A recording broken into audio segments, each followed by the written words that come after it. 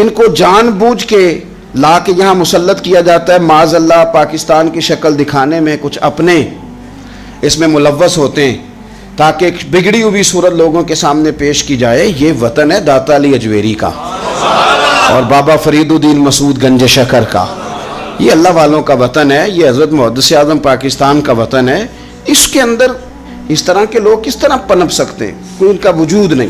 تو قرآن حکیم نے ہمیں کہہ دیا کہ جو بھی نیک عمل کرے وہ مرد ہو یا عورت ہو، تخصیص کوئی نہیں، ہو مومن مرد ہو چاہے عورت ہو، فَلَنُحْيِيَنَّهُ حَيَاتًا طَيِّبَةً، ہم اسے پاکیزہ زندگی عطا فرمائیں گے۔ اللہ کے پیارے رسول صلی اللہ تعالی علیہ وسلم نے ارشاد فرمایا، حضور علیہ السلام ارشاد فرماتے ہیں کہ مختصر سی بات ہے، مسند امام احمد بن حنبل میں، انسان کے لیے جنت میں چلے جانا نا بہت بڑی کامیابی ہے۔ کیوں؟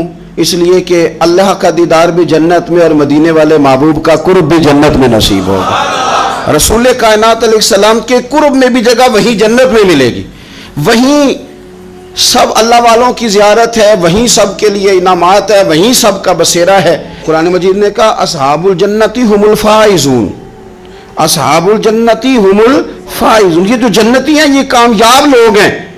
تو نبی پاک صلی اللہ علیہ وسلم نے مختصر بات ارشاد فرمائی مسند امام احمد بن حنبل میں، حضور فرمانے لگے عورت پانچوں نمازیں پڑھے، اپنے روزوں کی حفاظت کرے، یعنی رمضان کے روزے رکھے، فرمایا اپنے خامند کی اطاعت کرے، نماز روزے کی پابندی کرے، خامند کی اطاعت کرے اور اپنی شرمگاہ کی حفاظت کرے۔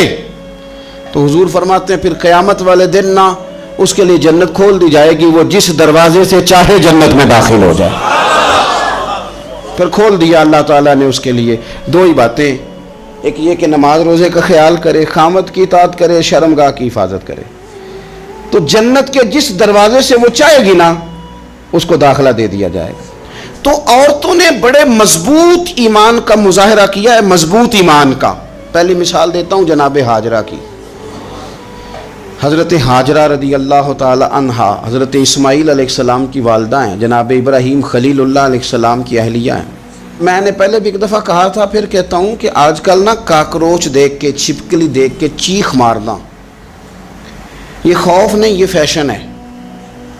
اسے پتہ چلتا ہے کہ یہ برگر فیملی ہے، اسے پتہ چلتا ہے یہ امیر لوگ ہیں، یعنی کاکروچ کھا جاتا ہے کہ چھپکلی کھا جاتی ہے، لیکن یہ نا جی وہ جی ہمارا بچہ چیخ مارتا ہے اس کو دیکھ کے، کیا مطلب ہے بڑا پڑھا لکھا جی، بڑی سوبر فیملی۔ یہ پڑھے لکھے نہیں، یہ بزدل ہونے کی علامت۔ کمزور پڑھنا، ڈرنا، خوف کھانا، اللہ تبارک و تعالیٰ پر ایمان رکھتے ہوئے توکل میں کمزوری کرنا، معاذ اللہ۔ مسلمان کا تو یہ نظریہ نہیں نہ ہوتا، اور مسلمان عورتوں کا ہر وقت رونا کہ نصیب پتہ نہیں کیسے ہوں گے، پتہ نہیں کیا بنے گا، میرا تو کچھ بن ہی نہیں رہا، جب بات کرنا رو کے کرنا، جب سنانا دکھ ہی سنانا۔ یہی حال ماں کا ہے، یہی بہن کا ہے، یہی بیٹی کا ہے، الا ماشاءاللہ کچھ اچھی بھی ہیں۔ تو اس قدر زیادہ کمزور نظریات مسلمان عورتوں کے نہیں ہوتے، اور پھر ساری زندگی اگر یاد کرنا ہے تو دکھ یاد کرنا ہے، سکھ نہیں یاد کرنا۔ زندگی کے اندر جہاں کسی جگہ آزمائش آئی اس کا ذکر روز کرنا ہے، اور جو آسانی آئی ان کو بھول جانا ہے۔ حضرت ہاجرہ کو جناب ابراہیم خلیل اللہ علیہ السلام چھوٹا سا بیٹا دے کے وادی غیر ذی زرعین میں چھوڑ آئے، اتنی سی کھجوریں، ایک مشکیزہ پانی کا۔ اس خاتون کو وہاں کھڑا کیا، دور دور تک آبادی کوئی نہیں، جنگل کا سما ہے، پرندے تک آ کے نہیں چہکتے، کوئی چیز نہیں دنیا کی، لیکن ایمان اس کو کہتے ہیں، طاقت اس کو کہتے ہیں، کلمہ پڑھنے کے بعد کھڑا رہنا اور اپنے توکل کو مضبوط رکھنا اس کو کہتے ہیں۔ حضرت ابراہیم واپس لوٹ رہے تھے تو جناب ہاجرہ نے ایک سوال پوچھا، بس ایک۔ جناب ہاجرہ عرض کرتی ہیں اللہ کے خلیل، یہ اپنی مرضی سے چھوڑ کے جا رہے ہو کہ رب کا حکم ہے؟ میرے مالک کی میرے بارے میں یہی فیصلہ ہے، یہی رضا ہے، یا آپ اپنی مرضی سے چھوڑ کے جا رہے ہیں؟ تو جناب خلیل علیہ السلام فرمانے لگے ہاجرہ نہیں، یہ رب کا فیصلہ ہے، یہ اللہ کی رضا ہے۔ تو آپ کو بخاری میں یہ لفظ ملیں گے، جناب ہاجرہ کہنے لگی پھر آپ فکر نہ کریں، اگر رب کا یہ حکم ہے تو پھر میرا رب ہمیں کبھی بھی ضائع نہیں کرے گا۔ یہ مضبوطی ایمان کی، یہ مضبوطی، رب پھر ہمیں کبھی ضائع۔ او میرے ملت کی بیٹیوں اور بہنوں، ساری امیدیں خامن سے کیوں لگاتی ہو؟ ساری امیدیں بیٹے اور بھائی سے کیوں لگاتی ہو؟